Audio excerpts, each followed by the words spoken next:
Sewing machine is brand spanking new.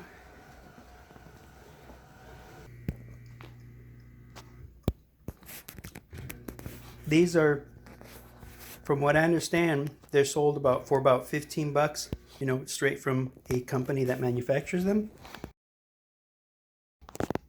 So apparently they're really cheap as far as purchasing a bunch of them. But I think the typical price you'd pay nowadays is not 35, 50 bucks. It's more like 130.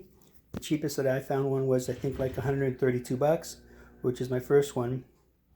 I paid a little bit more for this one here, but like I said, being that it's got a really nice pedestal, I've welded a handle to it, added this here, polished, well, not polished, but I cleaned everything up. I mean, everything, all of it feels really smooth to the touch. Feels like a nice machine versus its original condition. Obviously, after removing all the wax, preservative, and all that stuff, everything's rounded out, smooth, really clean. This is actually a copper plating. I replaced the handle, put a really nice sliding bolt in there, fashioned some sort of table. I don't know what you'd call it, but you can sew on it and it's a good height.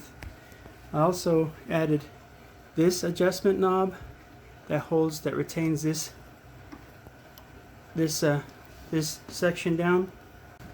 So anyway, that's a quick look.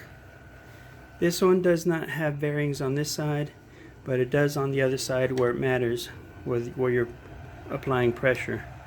Does not carry bearings in here.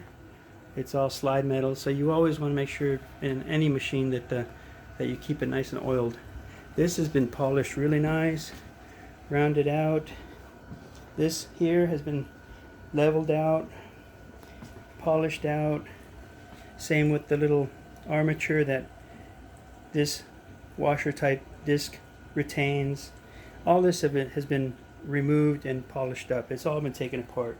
Again, this handle's pretty nice to carry it with and pick the whole thing up, but it was actually intended for when it's not on a base. Also built this little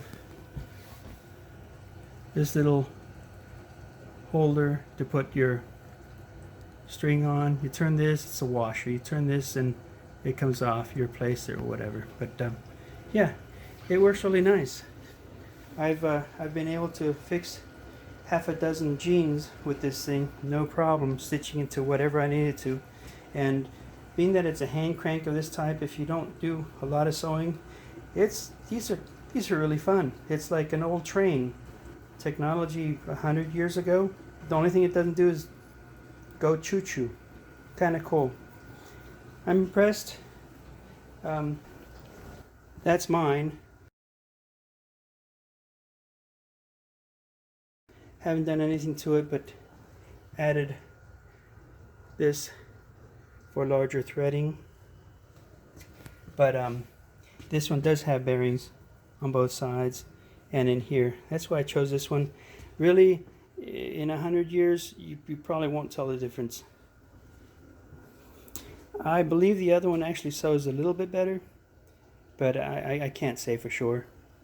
I just started this one. This is the first one I got, so I'm keeping it, and I'll probably refinish it just like the other one, except it'll be kind of a beetle green instead of a beetle blue. Alright, that's all I have for you.